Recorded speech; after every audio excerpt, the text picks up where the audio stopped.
Hello, my name is Matthias Speaker, and today I'm going to be doing a speech on climate change for my persuasive speech for Communications 101.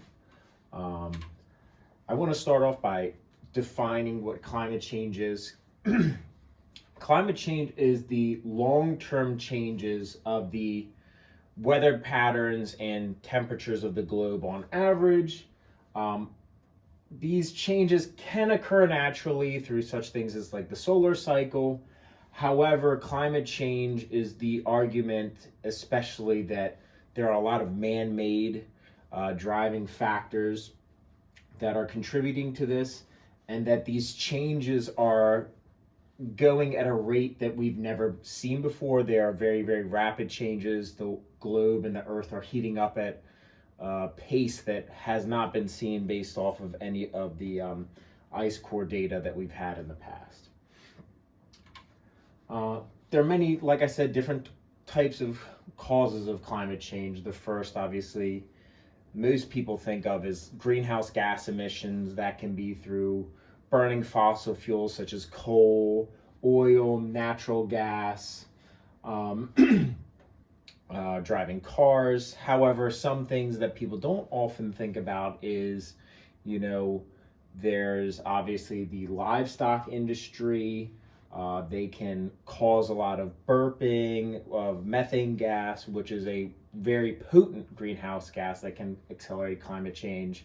And in order to have these livestock, you can also have a lot of deforestation. So the UN puts out that deforestation not only get rid of carbon sinks, which are like trees will capture carbon, create it into oxygen. So when you cut these trees down, not only are you removing an avenue for taking carbon out of the environment, but you're also releasing it back in. Deforestation, also you do that to clear more land for livestock.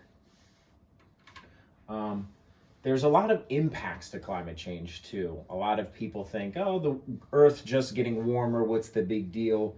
Well, with climate change, with seas getting warmer, you'll see more intense weather patterns, worse floods, more hurricanes, more damaging hurricanes like we've seen recently in Texas and New York City.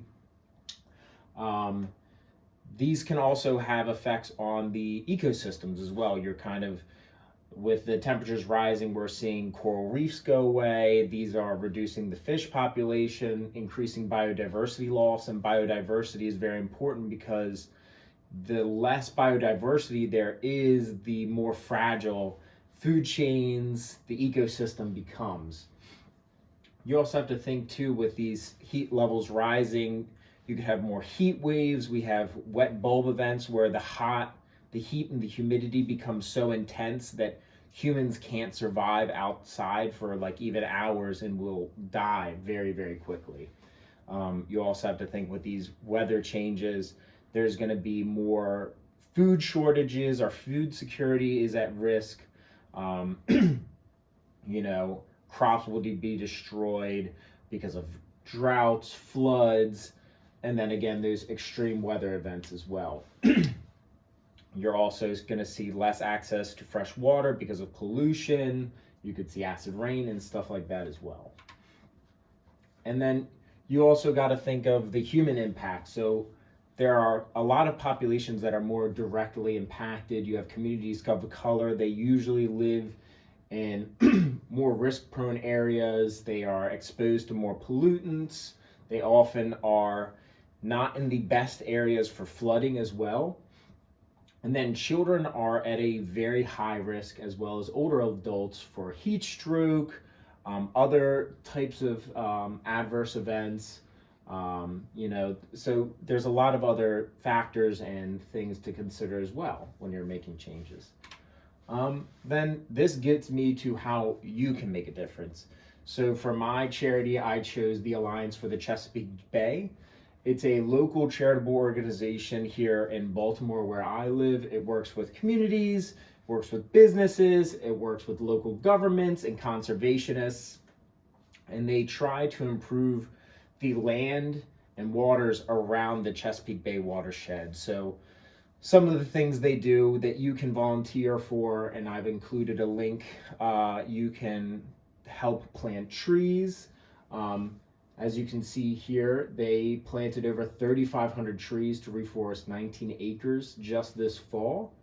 The UN points out, or sorry, not the UN, NOAA and NASA point out that you can do certain things as well to help reduce your carbon footprint, like not use as much hot water, because that, obviously uses more. If you have an oil or gas heater, uses more fossil fuels, or then if it's electric, a lot of our electricity comes from fossil fuels. Reduce the amount of meat you eat. As we said, livestock can really have, it's hard on the environment, and then they also emit greenhouse gases. Maybe try biking or walking. If you live in a more urban area, try to take more public transit. And then obviously you can get involved in your local politics. You can support and vote for candidates and politicians who kind of champion green causes, renewables, and stuff like that.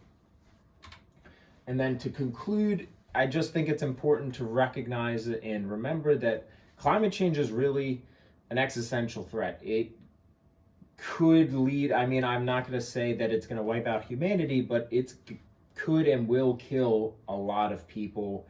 It's going to cause a lot of adversities. But the big thing to remember is don't get overwhelmed. Don't feel defeated. You can still make an impact. There's still time to change. We can work hard together to make a big change in the environment, make this earth and the place that we live a lot better.